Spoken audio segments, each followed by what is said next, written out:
circles, but bear with us. So what we're going to do, we've got Morgan, Shani and Tru. We're going to talk about engaging your teams and unlocking potential. I'm going to start with Morgan, just to give us a sense of what you're doing at Prime. And I know you've got a short video to play as well. I believe when you play your video, the rest of the other panelists and myself will be on mute, so we don't get any feedback. Then I'll hand over to Shani and then Tru, and then we'll engage in a bit of backwards and forwards and answer some questions. So Morgan, over to you. Good afternoon, everybody. I've got a short video on how we've engaged with our team. Then I've got a couple of slides to talk a bit more. So if Emily can play the video, that'd be great. Life at Prime is like having a second family. It's really good fun.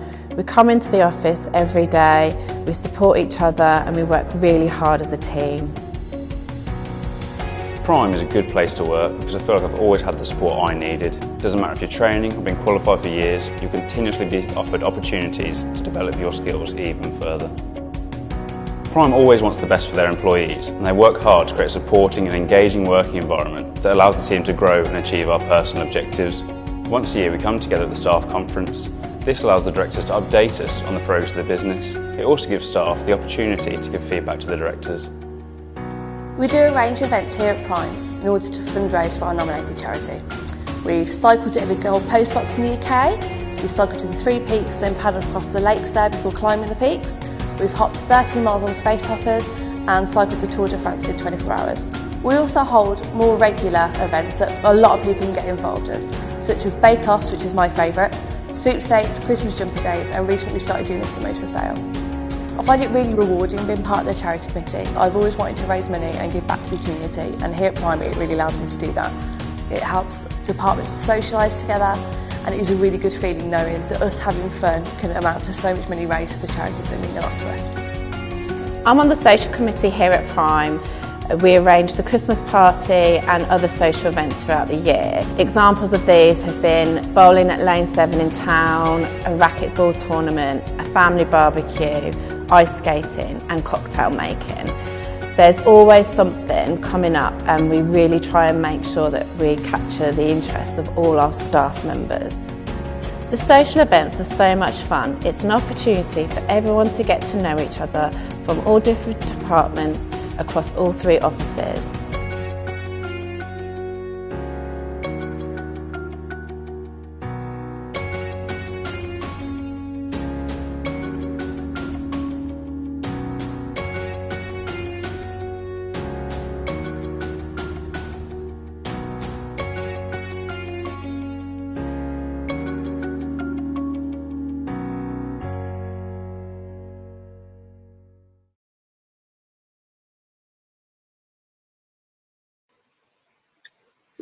Thanks, Emily. If you could go to the next slide, please.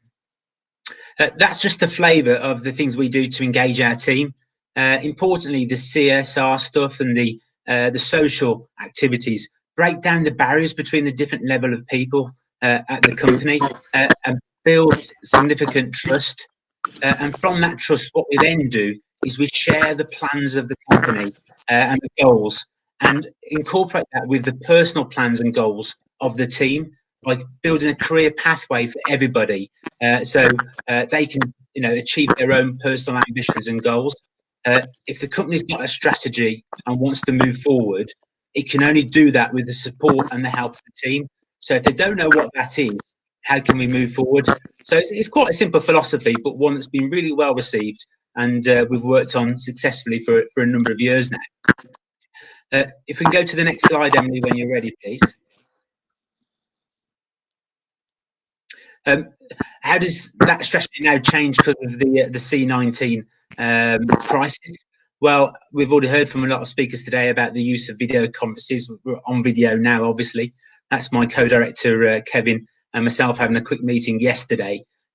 We have to embrace these technologies quickly, and we're learning IT skills we've never had before. That's a real positive to come from this.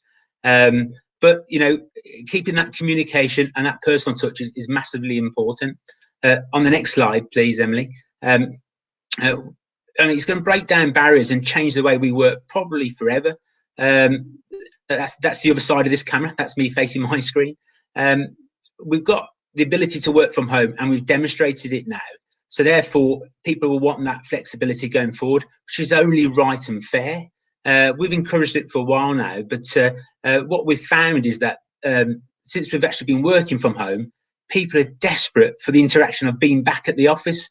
So whilst you have the ability to do things remotely, don't lose that personal touch. And people are looking forward to working together and having that office banter and having that interaction and that personal relationships going forward. And I think the final slide is just a summary of our responsibility as business leaders and teams, is that we have to work together. Communication is really important through all of this, because people are scared and worried. You need to give them absolute certainty of what's going on, so they know the actions, because if they start double guessing these things, then fear sets in, and they might end up getting the wrong message. So, finally, as I said before, we're all in it together, us, our clients, and the community. We've got to work our way out of this. I'll pass it back to you, Paul. Thank you, Morgan. Hopefully everyone can still hear me and see me okay. Good. And it's interesting that the themes of communication and making sure that in this situation, I suppose, we over communicate and really sort of care, apply that personal touch, are coming through in pretty much every session. And as someone pointed out in the chat, aren't they things we should have been doing anyway?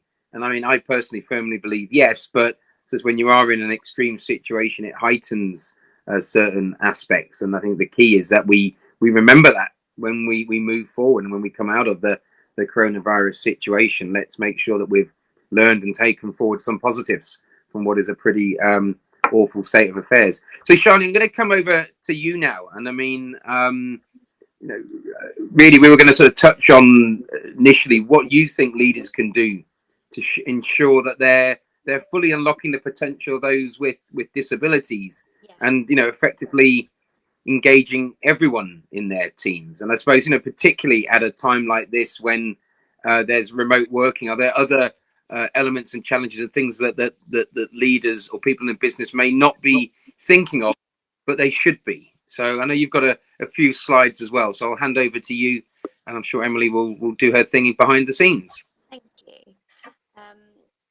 So hi everyone, I'm Shani, and I wear many hats, but I'm speaking to you today as a business disability specialist. So yes, as we've seen, the whole nation can actually work from home, and previously, disabled people, when they speak to me, they're often being told that there aren't these flexible options. Employers don't want people to work from home, but now going forward, that can't be used as an excuse anymore. And I'm going to be sharing a few insights with you just very briefly, but the headline here that I really want to share with you is that if disability isn't on your agenda, then neither is diversity. You're not being innovative, you're losing out on money and profitability, and more importantly, you're missing a huge untapped pool of talent. Can I get the next slide, please, Emily? So just before we dive in, I just wanted to sort of set the scene because I really don't think people understand the actual prevalence. I'm just waiting for the slide to load. So you may or may not know that there are 14 million disabled people in the UK. And that is huge. That is a number that's going to continue growing as well, because we develop chronic health conditions at a much younger age due to lifestyle, pandemics, anything. Disability doesn't discriminate who it affects. So we need to keep that in mind. And then also, if you look at the next stat, 80% of all disabled people have acquired their condition. So that means only 20% of anyone that is disabled are born with their condition. And now I fall into that category of the 20%, and this stat really shocked me. So what that means for you as a business leader, or you in the business, that your customers and your colleagues that you have will go on to develop a condition or an impairment, and this is through your working age in life. And then the final step there is there are currently 1 million disabled people that can and want to work, but they're not able to due to the stigma of employing disabled people. Now, I'm sure that we can all agree that this is something that we all have an equal responsibility to change and to really acknowledge to why aren't these people being able to get jobs. Can I get the next slide, please?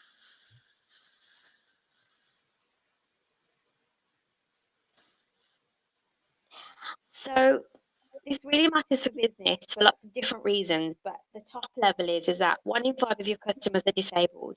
Do you want to be a company that is promoting good quality, products and services to them, and also your customer service? Is that acknowledging the fact that 1 in 5 of your customers are disabled? Is that acknowledging the fact that some of your customers, might need to communicate in a different way?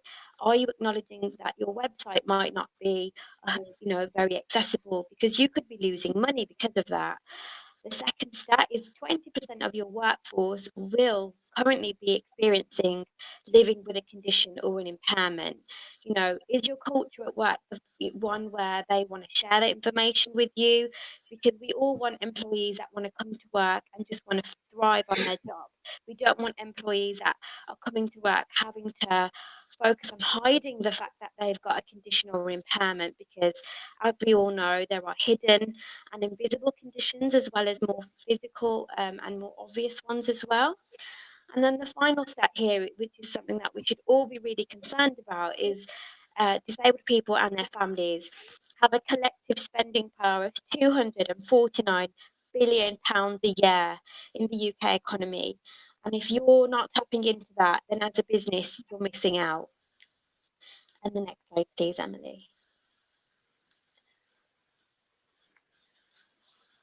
So I'm going to just share now a few tips that businesses can take into consideration, just at a really high level. But before we do that, the top 3 reasons why disabled people are being shut out of the workplace are, and why this is important. So, extra costs. Disabled people face many extra costs due to living with a condition or an impairment, and on average, that's £583 a month. These are unavoidable extra costs. So, just as an example, my friend Gemma, she uses an electric wheelchair. She has to charge her wheelchair every single night in order for her to be able to move around the next day. But because of that, she has a higher energy bill. So these are really, simple things that many of us probably don't even think about and overlook.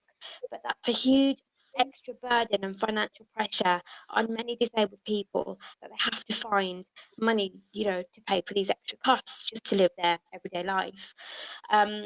And then we need to think about the fact that disabled people are twice as likely to be unemployed and have to apply for 60% more jobs. So work is really, really, really important.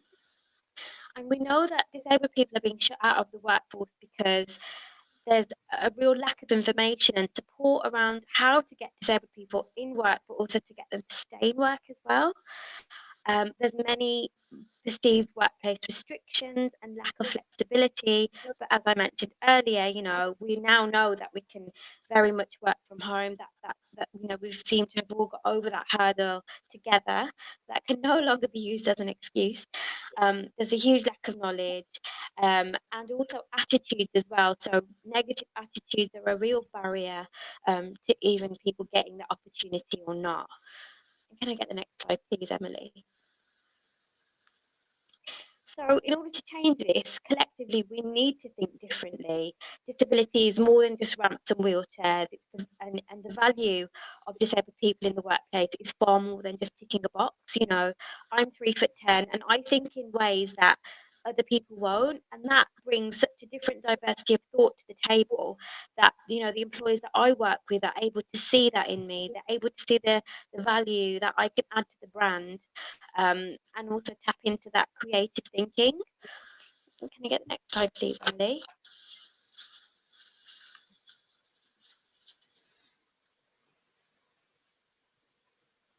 Oh, can I get the next slide?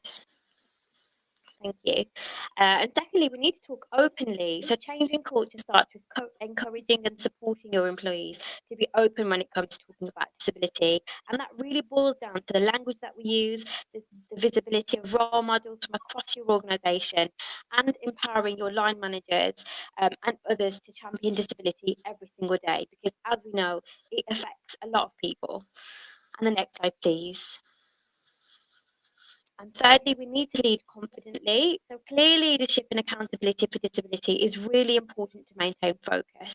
We need to make sure people are getting the right support that they need to apply for jobs and work with you. And that's really critically important. On the next slide, please. You need to know how you measure up as a business. You need to be able to, because transforming your approach to disability doesn't happen overnight. You need to find ways to build trust, create a dialogue, and track your progress. And it will help you keep focused and engaged, and allow you to celebrate your milestones as well. And finally, I've got one last slide. And the next slide, please. So these are just 5 really quick steps on where you can begin as a business or a leader. The next slide, please. Thank you. So these are 5 really high-level steps to help create that systemic change. You need to build up your knowledge, how to talk about disability, be clear on the business case, and create a shared understanding of disability within your organisation. Secondly, you need to appoint a senior champion, so nominate one person to be accountable in your team, agree your level of ambition, and share regular updates with your entire organisation. Thirdly, you need to look under the bonnet, so speak to your disabled people and employees and report back on findings, review your policies and processes as well. And fourthly, you need to equip your line managers to provide awareness and education to help improve their confidence so they can really support the team that they're managing. And finally, talk and listen to your disabled employees and customers. You need to understand any current issues that they might be facing and put together an action plan and really address that, and really understand how your customers think and feel as well. And especially in the time that we're living in, you might need to support different customers in different ways, which I'm sure many of you are doing naturally, but please think of those that whose voices might not be at the forefront of your business. So that's all from me for now. Thank you very much.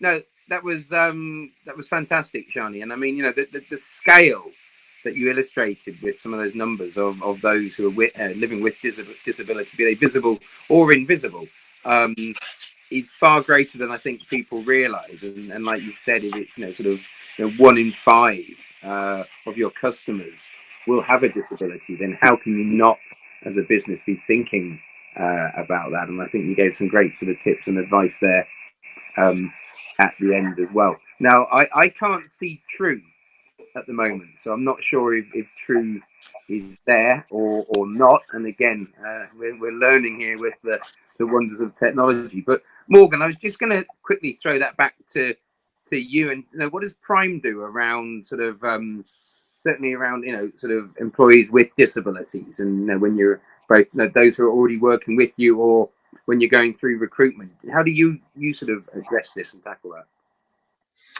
Yeah, it's a good question. We found that, as Shani said, not all disabilities are visible, and we've come across quite a few team members with issues such as dyslexia, etc., and working with them to make the right sort of adjustments to our normal working conditions to make them feel completely as part of the team, and also to give them the opportunity to advance their career equally is a real strategy that we have to apply, because we want to look after all our team as if they're family. That's our approach. And I'd say the hardest part about that is, as somebody, I'm an accountant by trade. I don't know necessarily how to deal with some of the issues that our team members have. So finding the right support for the firm to support the employee has been a challenge, and it's been a bit clunky in terms of people being able to give you specific practical advice, it's normally around generic advice, and we then have to use trial and error with the team member to sort it. But generally speaking, as long as we've got the attitude and the inclination and the on both sides to address it, then it works fine. But it is a challenge, I have to say. Sorry, mute to myself there, but certainly sort of, as you say, having the right attitude and engaging with experts such as Shani will be ways that you learn and improve, and we keep sort of making steps and strides forward. Now, Tru is back with us, which is great. Tru, we just sort of Shani just sort of talked us through the issues, challenges, and I guess the size of the opportunity around those living with a disability. Nearly a £250 billion worth of spending power that those living with disability have here. I was going to ask you, really, obviously your work at APAA, you do an awful lot of leading and mentoring and teaching young people. I mean, what are some of the particular challenges that you face in unlocking their potential, but also in engaging with young people? I think particularly with APAA, the first and foremost thing that we do to unlock their potential is really try and understand the entire child or the entire young person. So typically, as an organisation, we are a performing arts organisation that seeks to empower young people through teaching performing arts, so whether that be singing, dancing, or even drama.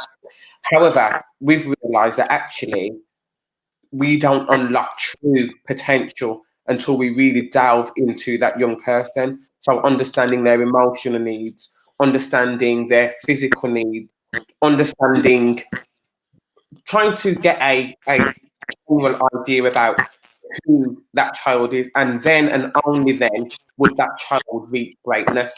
We can't get greatness until we understand and get into the core of that young person, and there's so much going on at the moment with young people now in terms of mental well-being, and it's really about looking for those signs. So organisations really need to be clued up and trained to look for those signs. I know straight away when there's a issue or one of our young people are going through something. I can just see and be like, okay, there's a problem. Let's go and have a chat. Now, we don't have to have the answers, but what we do need to have as organisations is signposts, so places where we know we can signpost people to.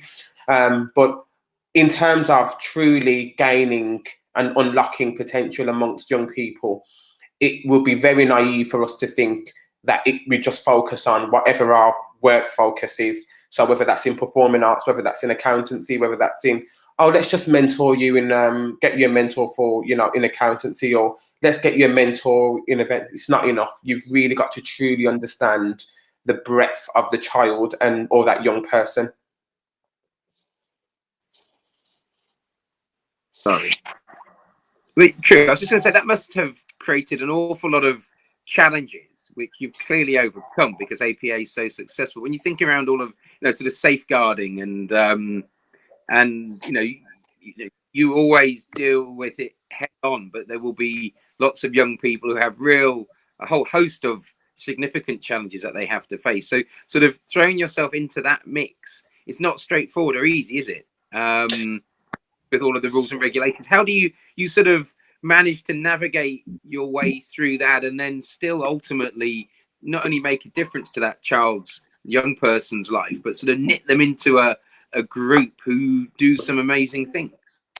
And I think that's important. And we don't try and save the world, and we don't say that we're here, we're going to take you out whatever you're going through. But what we are saying is actually we're going to identify or look for those signs and then put signposts in place, or put you in contact with those who can help you in that physical area. So if it's mental well-being, we do have stakeholders that we can refer to and send those the young person off to get the necessary help. So for example, we've had a young person who clearly self-harms because we can see it would be very it's incumbent on us to acknowledge that and to, in some ways, challenge that, have a conversation with the young person, have a conversation with parents if need be, even particularly if they're over 18, you still have to have a conversation with some kind of next of kin just to understand what's going on with that young person, and then if need be, signpost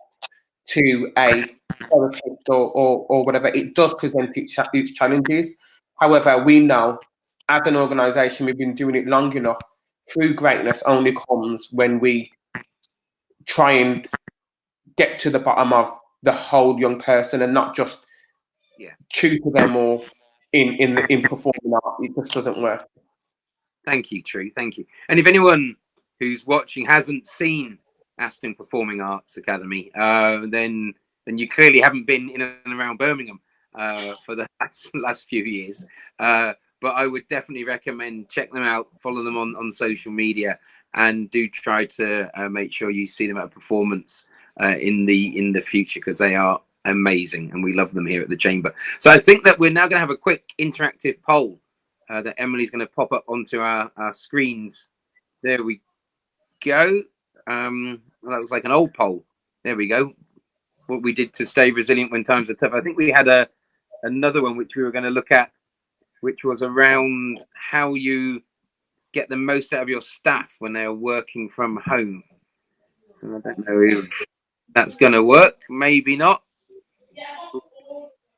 We'll see if it's going to come in here now. Bear with us, everyone. It's been reasonably seamless, hasn't it?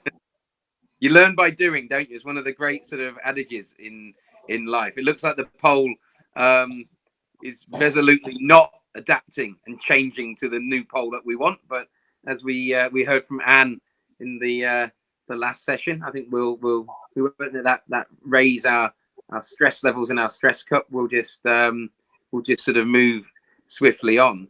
I mean, what do you all think about getting the most out of staff while they're working from home? I mean, how do you approach it? I'll come to you first, Morgan. I mean, I know that there's a massive amount of additional trust which is required, but a lot of people have been saying to us that they've seen productivity rise, and I think I'd say that even amongst the Chamber team, we've seen that, and we've got a bunch of folk who are very, very busy all the time. But how have you been sort of trying to make sure that you still get the most out of everyone while we're in this current situation of everybody having to work at home? I think going back to communication, that's the most important thing.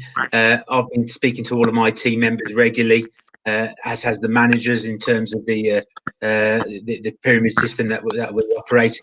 But we're fortunate, and a lot of businesses are fortunate, that we've been moving on to a cloud-based environment for most of our key systems over the last 10 years anyway. So we now have the ability to do everything we can do in the office at home. If this crisis had hit 10 years ago, we would have been scuppered. There's no doubt about it. We'd still be passing pieces of paper around to people. We don't need to do that now. So I think the whole economy has benefited from that technological advance, and can work. And as you say, Paul, some people are more efficient at home because there's less distractions, haven't got that bit of chit chat and interruption at the office, whether it's business related or not. There's always interruptions. You don't get it at home. But likewise, there's some bits that are just clunkier and harder to do. So I think it balances out to be perfectly manageable. People miss the day-to-day interaction. That's why communication is more important than ever. And Shani, sort of, you wear multiple hats, I know. I mean, how are you managing and staying productive, yourself, and sort of certainly from that sort of consultant point of view? Sure. Well, personally, as you know, I'm the founder of the Asian Women Festival, so we made the difficult decision to have to postpone that. But in terms of the disability work that I do, people are getting in touch to understand what their legal obligations are during this time. People are getting in touch, ask things like, if my employee has got certain assistive technology at work, then how do I provide the same setup at home? So it's a lot of it's a lot of learning, you know, through trial and error. It's a lot of, well, what can you afford to do as well? And it obviously depends on the nature of the size of the business. But I think that the really easy answer in that situation is if you can replicate as much as what that person has at work, at home, then do that. But if not, then you need to still pay your employee, but not expect the same level of work because they don't have that equipment that they need. Yeah. So, you know, we've never really lived in a time like this before, and a lot of it is going to be down to using your common sense. You know, if you were in that situation, what would you want to how would you like to be treated? So that's those are the kind of questions that people are getting in touch with me about. But I think it's just really interesting, and I'm very interested in to see how, once we go back to a normal way of working, you know, back in the office, actually how attitudes will change towards flexible working or remote working, because I think we all know now we can do it. But as Morgan said, like, I can't wait to get back in the office, and I don't think working from home will be seen as that luxury as it once was. No. So yeah. No, absolutely. And I think, you know, common sense is always something that, you know, you want to have in bucket loads, isn't it? And I suppose, again, you just need to make sure that you're in the right frame of mind to be able to apply common sense when you're making decisions. I mean, Tru, I suppose, you know, sort of same question to you. I feel a bit like Cilla Black here in Blind Date. I mean, listen, it's a change in it's a change in culture, isn't it, Paul? And I think what we need to realise, and what we instantly did, was go right back to the beginning when we catapulted in this digital landscape. So how can this work? How can our organisation operate on this landscape? But more importantly, how can we facilitate? So the first question we asked all our young people is, do you have Wi-Fi? You know, things that we take for granted, because everybody doesn't have Wi-Fi or can't afford to have Wi-Fi. So the only way we can facilitate our organisation online is if we know that all of our young people have Wi-Fi or access to Wi-Fi. So that was the first question we did. The second thing we did before we moved any of our organisation online was got our managers to look for free online courses around social media, because we're putting them in a space where risk online is going to be heightened in terms of young people. And we've already seen the news. I think I read an article this morning that grooming has increased by like 28% since the lockdown online. So it was important for us to know immediately that our young people were safe. So we made sure that we got online free courses around social media use and online use for our young people. And those are the two primary things that we did. And then the third thing we did was our comms. As Morgan said, we had to make sure that our comms were very clear, and we had to make sure that our comms across this platform during this time was A, clear, and B, reassuring. Reassurance is a key thing, and we needed to make sure that actually our young people felt reassured that A, it was going to be okay, and it is going to be okay, and B, that their safe space in APAA is still there, but just in a digital form. So for a lot of our young people, APAA is their haven, it's their safe space, it's where they explore, it's where they unload, it's where they distress. And on top of all the other stresses that were going on with this COVID situation, we took away probably one of their only de-stressors, which was in APAA. We had to make sure and reassure our young people that actually it was still there, but it's in a digital format.